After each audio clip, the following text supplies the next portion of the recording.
Another car burns on the street in East Belfast. It was set on fire during yet more violence following a loyalist flag protest.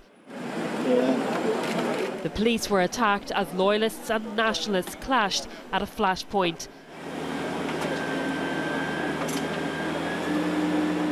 After 6 weeks and hundreds of protests, the strength of feeling about the flying of the Union flag is not diminishing. I quite clearly want to have the protests move on, but until people get an alternative, that's not going to happen. And what has happened here is that this is a people's protest. I've said this before Christmas, I'll say it again.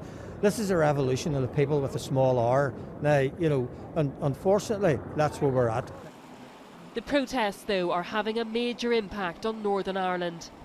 This is the 6th Saturday in a row now that loyalist protesters have demonstrated outside Belfast City Hall against the council's decision not to fly the Union flag every day of the year.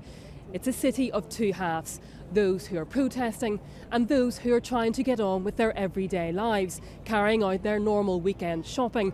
But it's certainly much quieter than it should be. Northern Ireland's image is being dented by pictures of rioting and violence.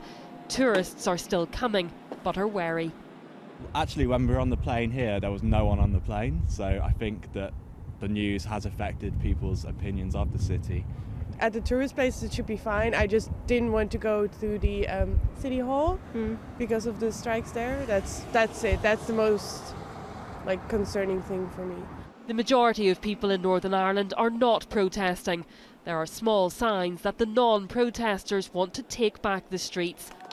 Operation Standstill, the protesters' social media campaign to block roads, is facing a backlash in Operation Sit-In, an attempt to encourage trade back into Belfast.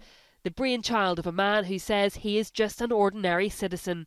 It was just a wee thing, you know, but obviously I put the hashtag in and people cottoned on to the hashtag and started retweeting it, and certain kind of influential people sort of retweeted it, and the next day in particular around lunchtime on Friday it just had gone mental, so it was trending all day yesterday, you know.